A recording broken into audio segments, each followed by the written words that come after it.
அனைவருக்கும் வணக்கம். மயிலை கற்பகாம்பாளுக்கு காசு மாலை வந்தது எப்படி?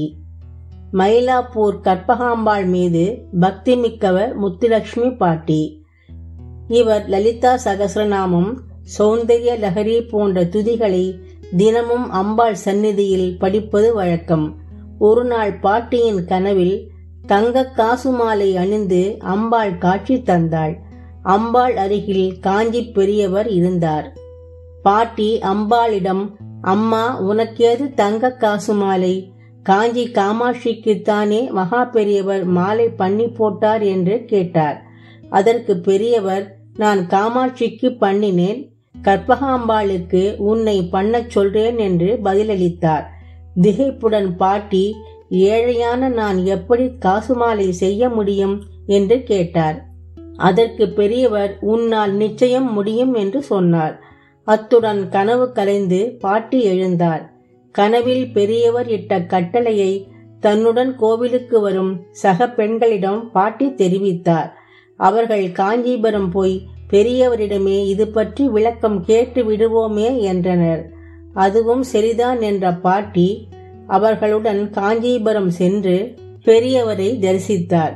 தன் கனவு பற்றி தெரிவித்தார். பெரியவர் பாட்டியிடம், காசு மாலை செய்ய 1000 காசுகள் வேணும். அம்பிகையின் 1000 திருநாமத்தையும் காசுக்கு ஒரு பெயராக பொறிக்கணும். ஒரு காசு 1/2 கிராம் வீதம் செய்தாலும் 500 கிராம் தேவைப்படுமே, என்ன செய்ய போகிறாய் என்றார். அப்போது பாட்டியுடன் வந்த பெண்களில் ஒருவர் தான் அணிந்திருந்த தங்க வளையல்களை நன்கொடையாக அளித்தார்.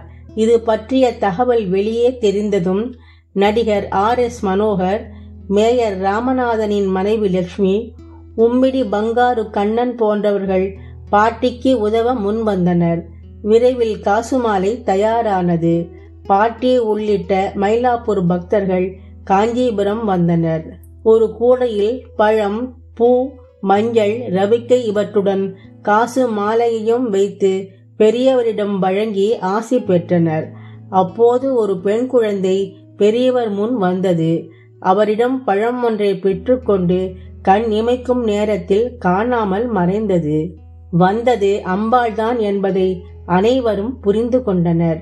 இதை கண்டு வியந்த பக்தர்கள் மயிலாப்பூர் புறப்பட்டனர்.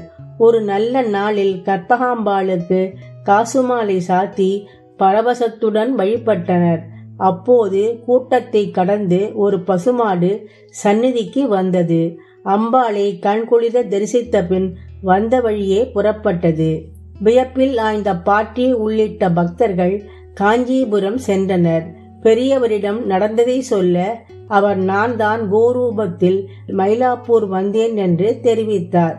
இதை கேட்ட பக்தர்களுக்கு ஆனந்த கண்ணீர் பெருகியது.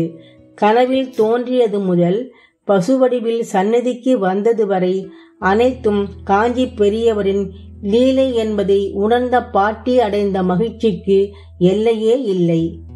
ஜெய ஜெய சங்கர, ஹரஹர சங்கர.